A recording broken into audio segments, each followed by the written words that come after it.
In the vast expanse of the galaxy, there's one thing the universe underestimated: humanity. After the Xarnok Empire decimates a human colony, they think they've won. But when a lone human soldier steps into their territory, their world is about to be turned upside down. What they don't know is that humans don't need overwhelming numbers to win. They just need to be underestimated. Next time, maybe the aliens will remember to Google humanity first. I stood alone on the command deck of the human warship, watching the chaos unfold in the distance. Earth, the cradle of our species, was barely recognizable. The once vibrant blue and green world had become a wasteland, charred remnants of what used to be thriving cities scattered across its surface. The Xarnok had come without warning, as they always did, swift, merciless, and with no regard for the lives they destroyed. The first attack was a brutal one. Their dreadnoughts had appeared out of nowhere, hovering above our planet like dark gods with weapons that could tear apart entire cities in seconds. At first we thought it was a fluke, some kind of misunderstanding, but then they did what we've seen time and time again from other empires: bombardment, then invasion. The strategy was always the same: wipe out the colonies, cripple the resistance, and move on to the next planet. It was the way they thought wars were won. We had expected it, of course. No one with a brain ever really believed we could live in peace.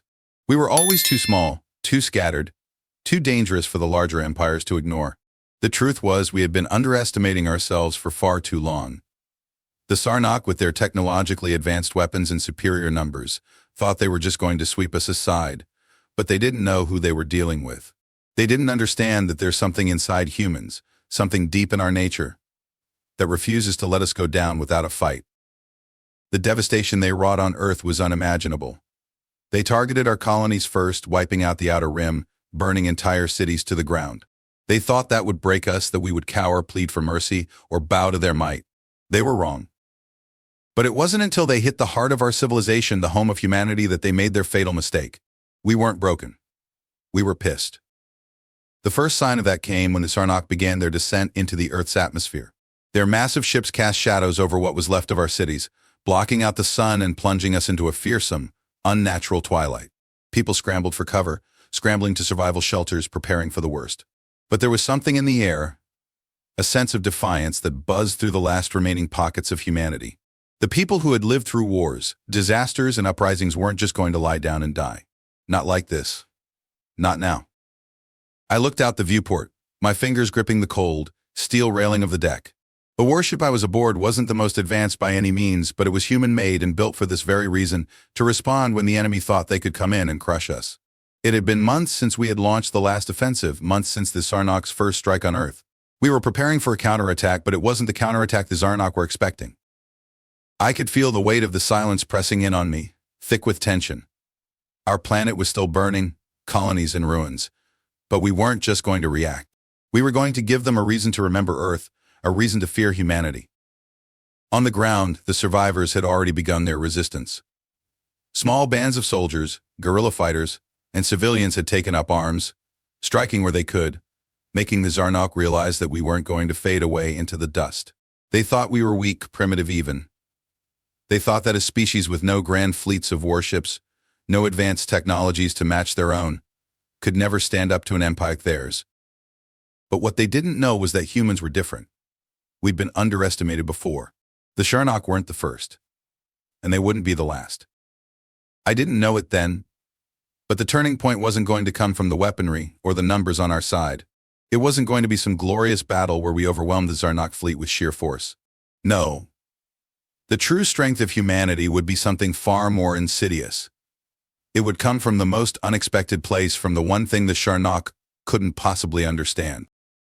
In the midst of their confidence, in their belief that they could wipe us out like they had done to countless other worlds, the Xarnok didn't bother to Google humans first. They didn't understand what kind of creatures we were.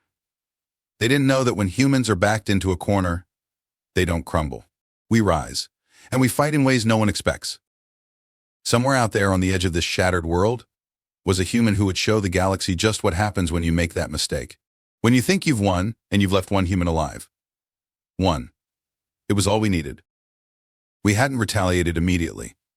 In the face of overwhelming destruction, the first instinct for many was to strike back, to fight fire with fire, to meet the Xarnok's aggression with a vengeance that would send them running.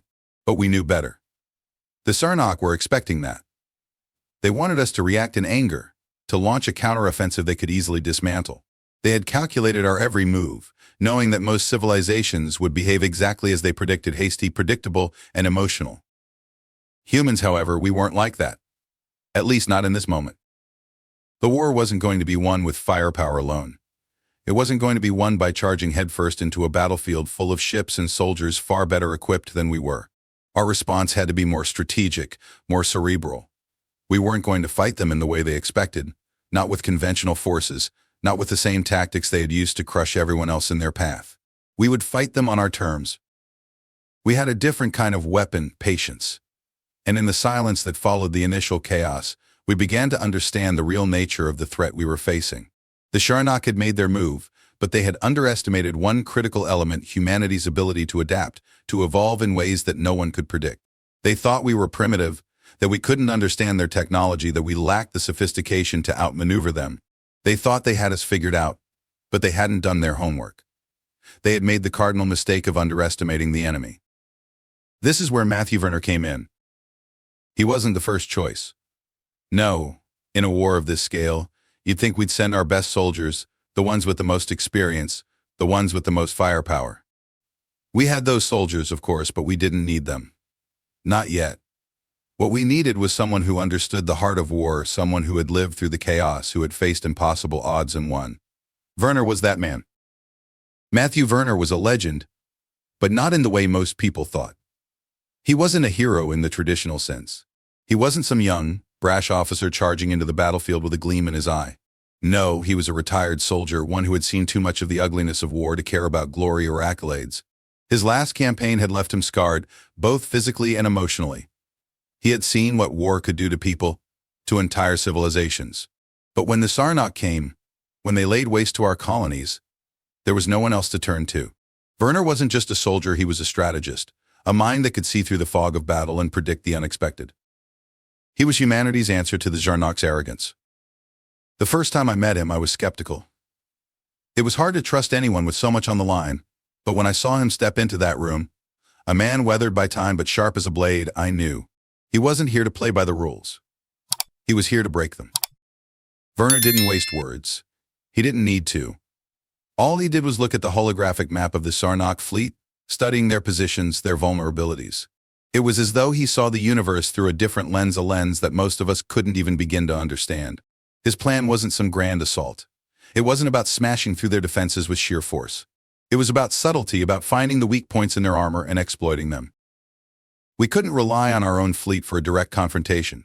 We didn't have the resources. And the Xarnok knew every inch of our space. But they didn't know us. They didn't know how we think, how we can turn a disadvantage into our greatest strength. Werner's first move was to infiltrate their systems, to disable their communication networks without them even knowing. This wasn't a task for a squadron of elite soldiers. This was a task for a mind like Werner's, a mind that could break codes, slip through firewalls, and manipulate data streams without ever being detected. The Xarnok would be left blind, their entire fleet effectively crippled before they even knew what had hit them. The beauty of the plan was in its simplicity. While the Xarnok expected a full military response, something loud, something obvious, Werner was going to do the unthinkable. He would win the war without firing a single shot. He wasn't going to fight them head-on. He was going to tear them apart from within. In the days that followed, our forces began to mobilize in the shadows. We didn't make a spectacle of our movements. We kept our presence small, hidden, almost invisible.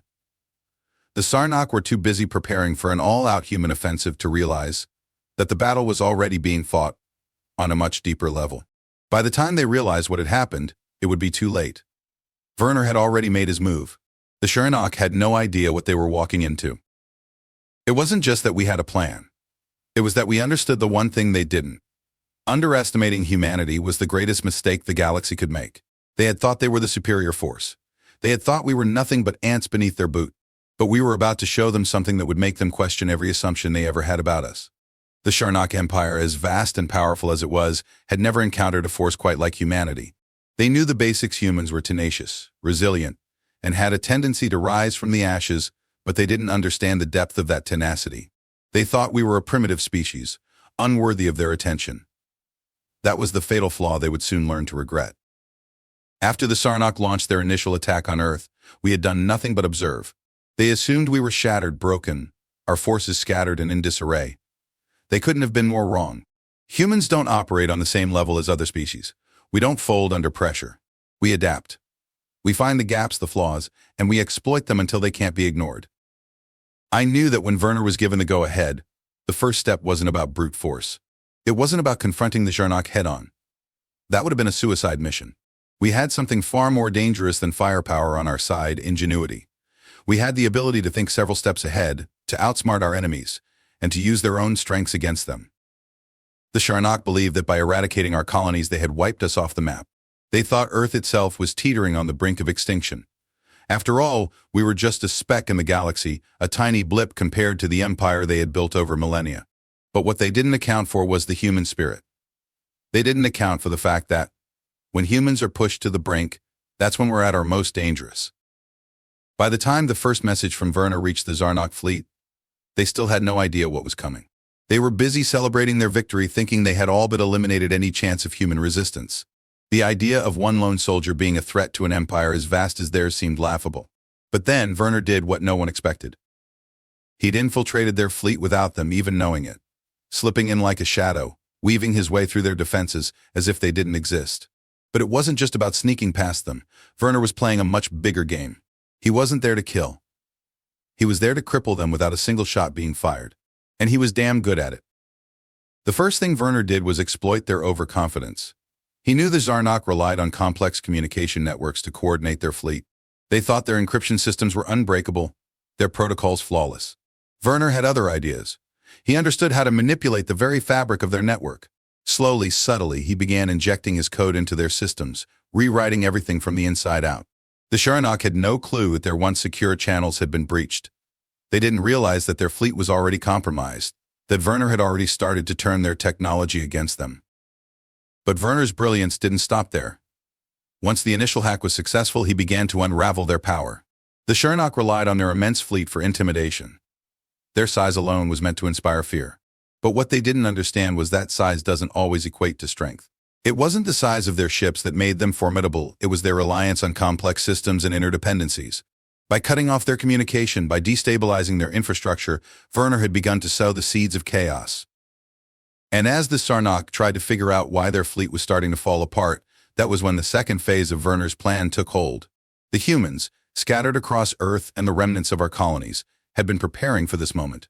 Werner's message had triggered something in them, something primal. They weren't just fighting for survival anymore. They were fighting for revenge. They were fighting for everything the Xarnok had taken from them. The message Werner sent to the Xarnok was simple, almost mocking. It didn't scream of aggression or desperation. Instead, it carried a cold, calculated message that echoed across the entire Xarnok fleet. Dear aliens, next time Google humans first. At first, the Xarnok didn't understand. It was just a strange, cryptic line of text, easily dismissed as a taunt or a failed attempt at resistance.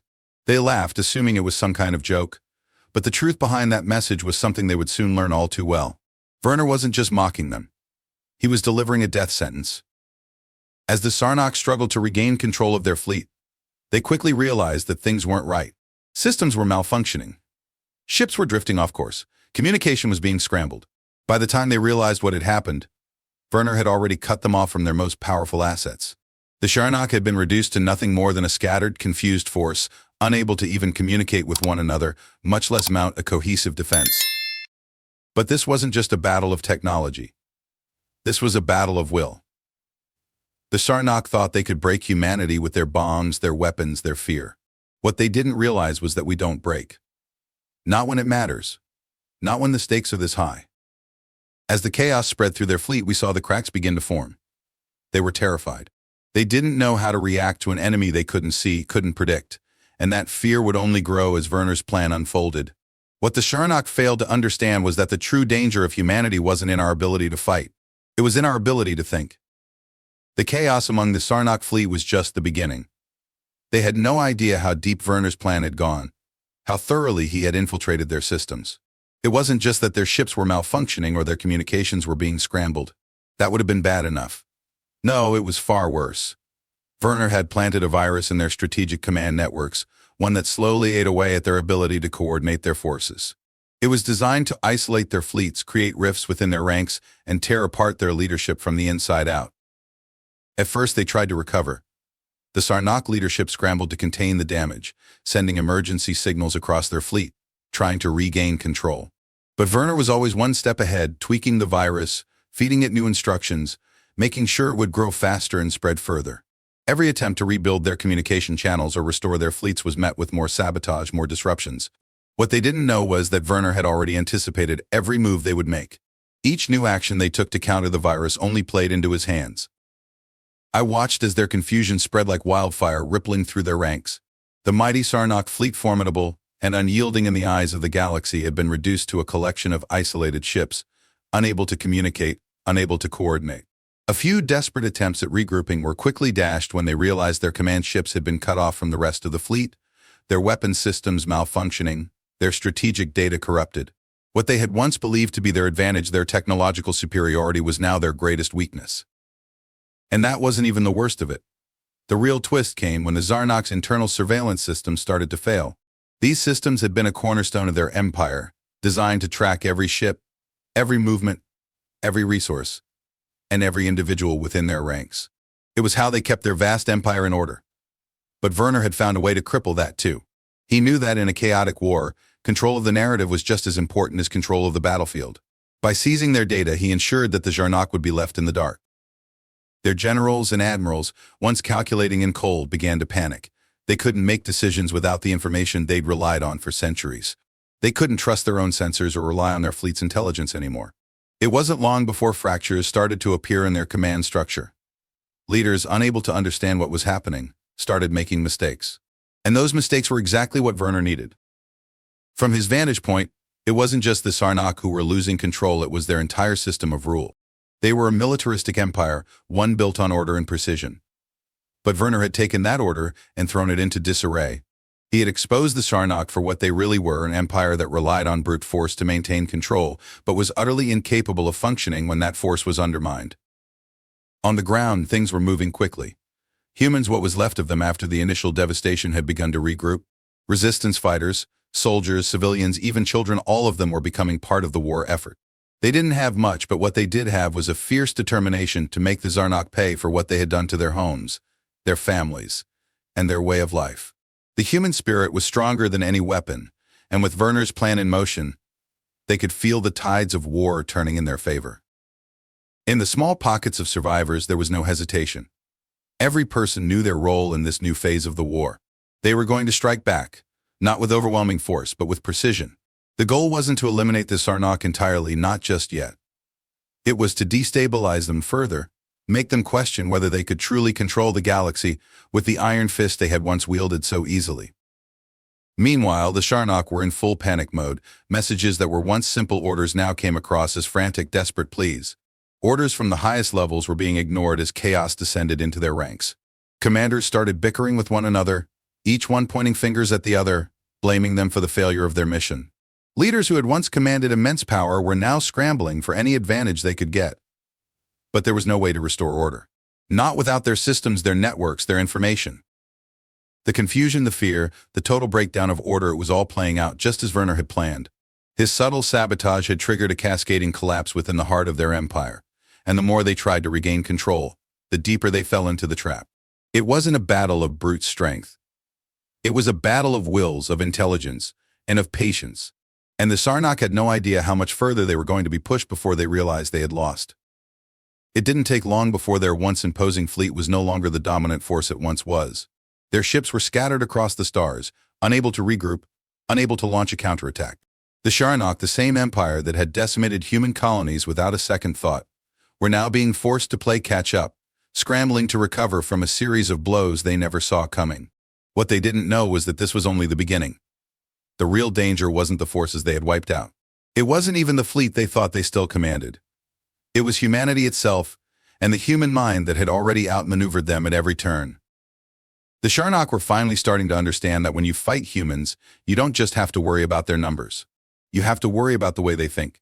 And they had never, ever considered the way we would fight back. The Xarnok had underestimated us in ways they couldn't even begin to understand. As their fleet scrambled to piece together some semblance of order, we watched, biding our time. The initial shock of their assault had been devastating, but that was the easy part for them. What came next was something they hadn't prepared for: the consequences of their ignorance. They thought we would break, thought our societies would crumble, thought that in the face of overwhelming force, we would cower and surrender. But humans don't break that easily, not when it matters. With the Xarnok scrambling to regain control of their systems, Werner's plan was coming to fruition in ways none of us could have imagined. The virus had spread faster than they had anticipated, and their once immense fleet was now little more than a loose collection of isolated ships, each one fighting to stay connected to the rest. But the deeper we pushed, the more vulnerable they became. Every move they made to reassert their dominance only played into our hands. We didn't just fight to survive. We fought because we had something the Xarnok didn't: purpose. They had come to destroy us, to wipe us from the stars like some insignificant speck. But they had forgotten one key thing. Humans were never just about survival. We fought to protect what we loved, to defend our families, our homes, and our way of life. We fought with a ferocity that the Xarnok could never have anticipated because they didn't understand the human heart. I had seen it in the eyes of the survivors on Earth.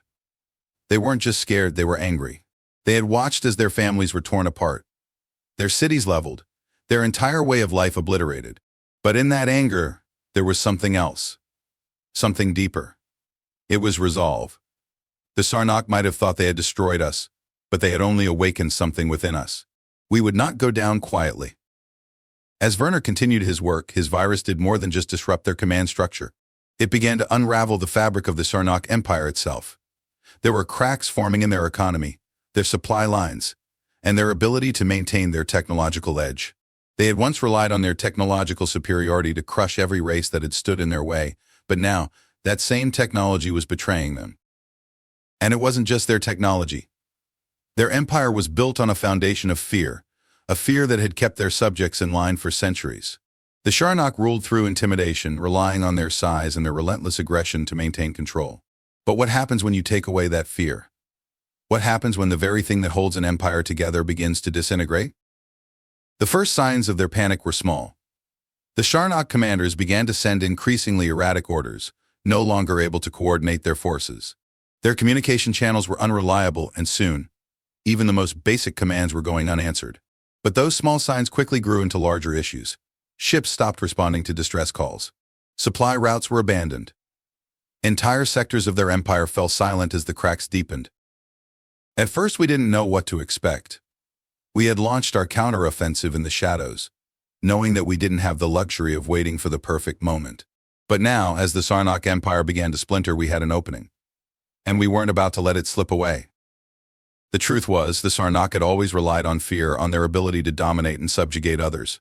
But fear is a fragile thing. It can only hold so long before it starts to crack. And the more we exposed the vulnerabilities in their empire, the more those cracks grew wider.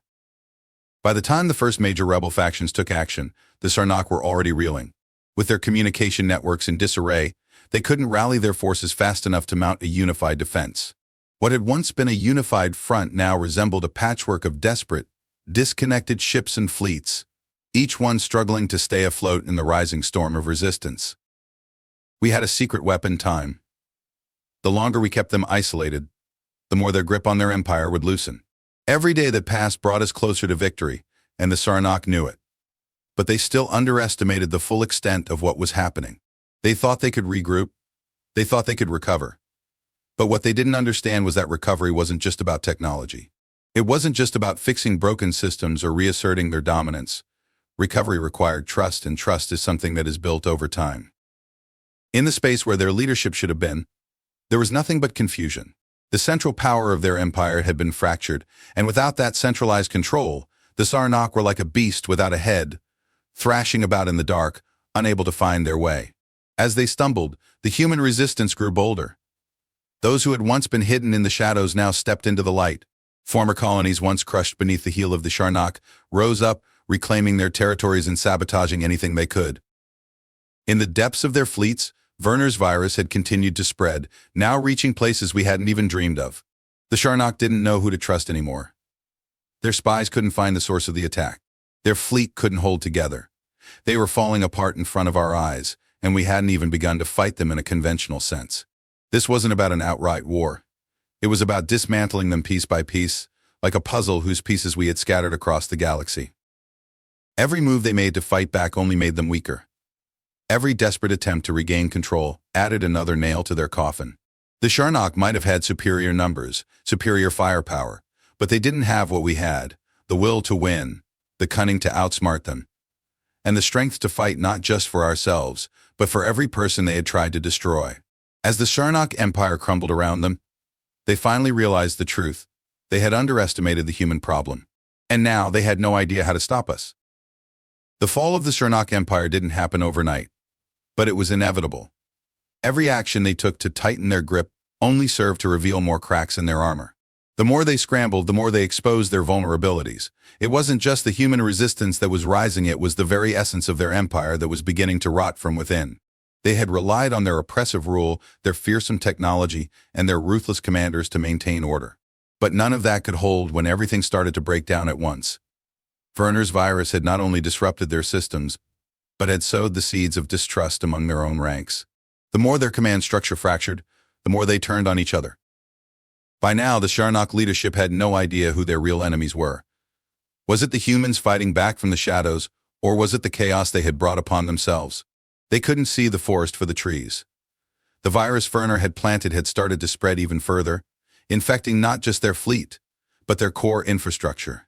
The Xarnok economy, which had once been an unstoppable machine, was now on the brink of collapse. Supply chains fell apart as their resources were redirected, siphoned off to try to patch the holes in their rapidly crumbling empire. And then there were the spies. The Xarnok had always prided themselves on their ability to infiltrate and control other species, to bend them to their will with threats and manipulation. But when the Xarnok started to look inward, they realized that their own spies had betrayed them. Their subordinates were no longer loyal, they were deserting them in droves. Some were joining the resistance, while others simply disappeared, leaving behind a web of secrets and whispers that even the most paranoid Xarnok couldn't untangle. With the Xarnok so divided, the human resistance began to gain ground. It was a slow process, at first small victories here and there.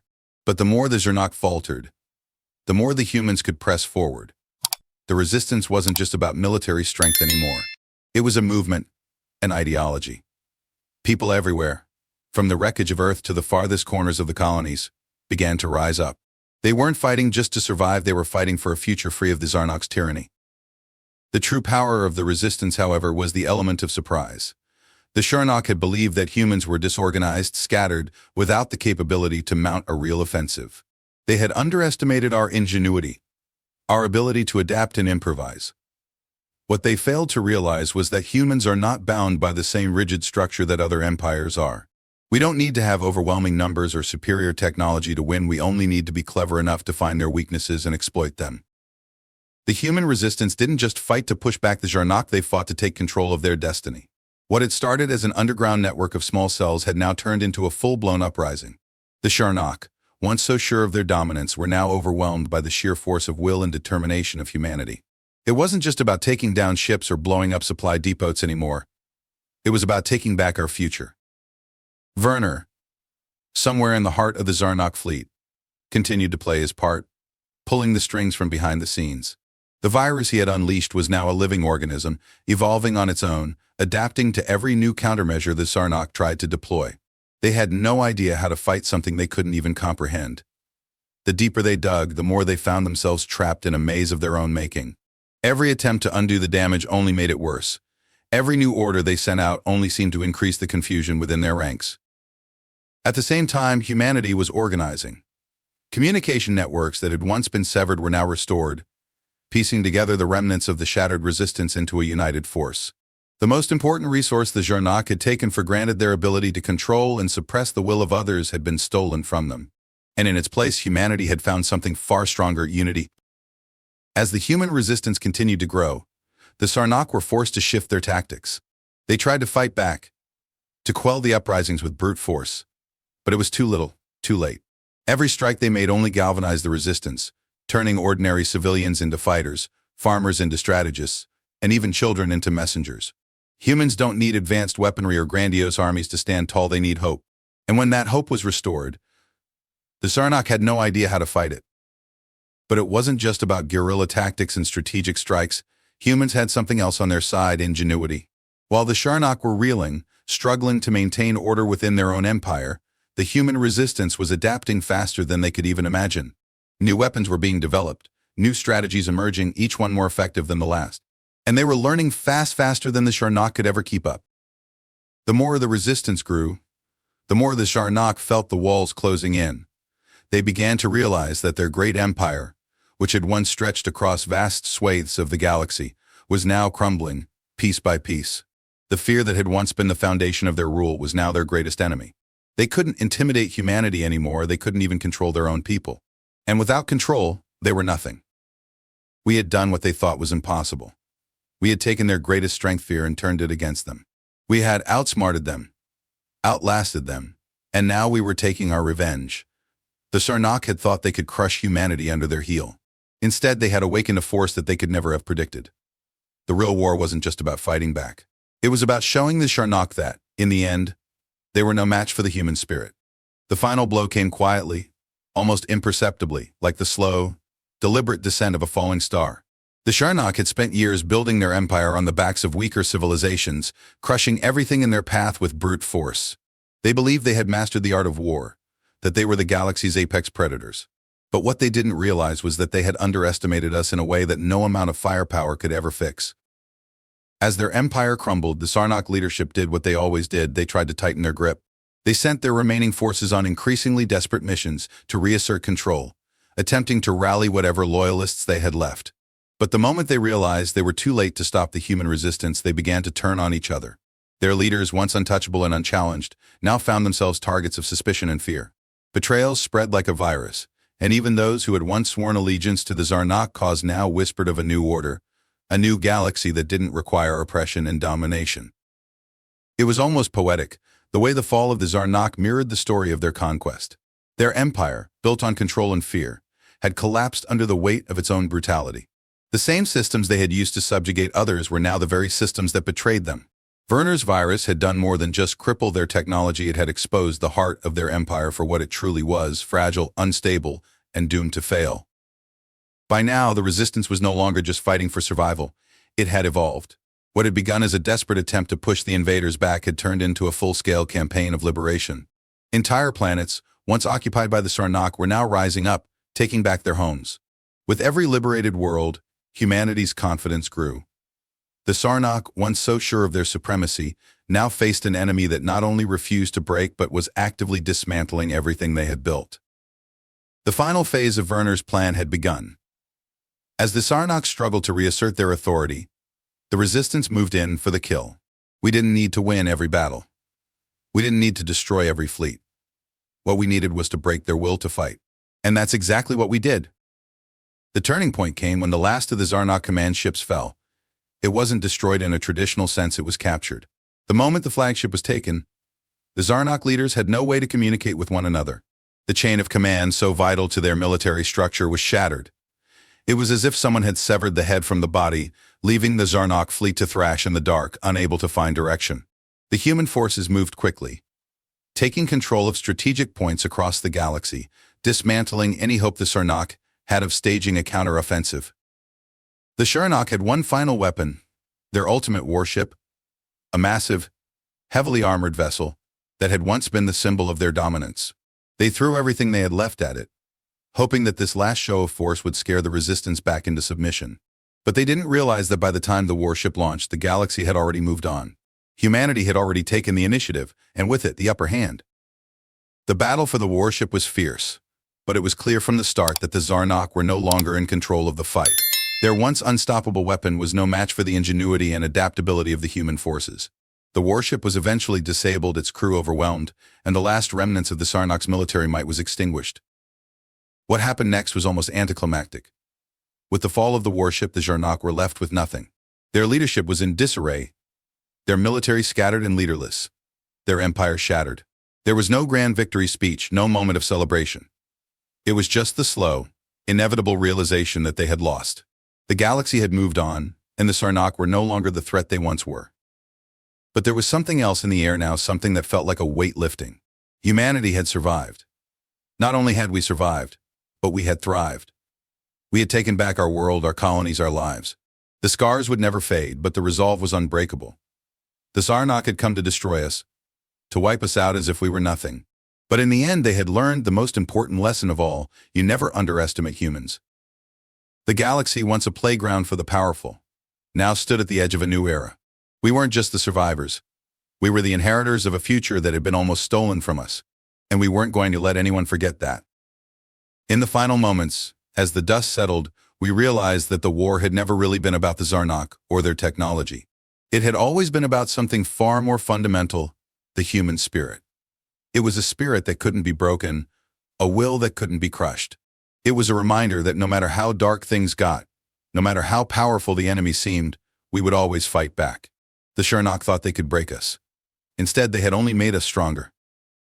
And so, as the dust settles and the echoes of battle fade, remember this: the Xarnok came to destroy us, but in doing so, they awakened something in us that they could never understand. Humanity is not to be underestimated. We fight, we adapt, and we rise from the ashes stronger than ever. So to all the galaxies watching next time, maybe take a moment to Google humans first. And hey, if you enjoyed this story, don't forget to hit that subscribe button and join me here at Sci-Fi Horizons Stories. There's always more to explore, more galaxies to conquer, and more stories to tell. Until next time, keep your hopes high and your blasters ready.